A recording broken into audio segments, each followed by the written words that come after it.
আমি এখানে থাকবো, এখান থেকে আমাকে কেউ সরাইতে পারবে না। আব্বু কল দিছিল, আব্বু কল দেওয়ার পর বলতেছে যে তোর আর ফোন দেওয়া হবে না।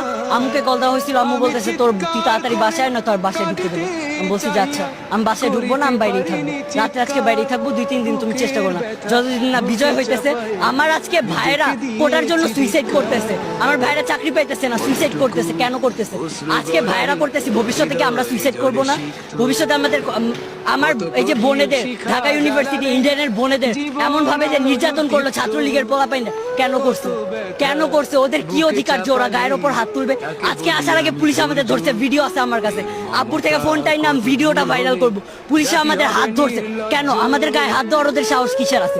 পুরাটা বিশ্বকে জানাই দেন, এই যুদ্ধ চলবে চলবে চলবে যতদিন না আমরা জিততেছি। আমি Tanmoy Kumar model high school খিলগাঁওয়ের এবারে 10ম শ্রেণী থেকে মানে এসএসসি দিয়ে বের হইলাম, কবি নজরুলের ফার্স্ট ইয়ার স্টুডেন্ট, অ্যাডমিশন নিলাম।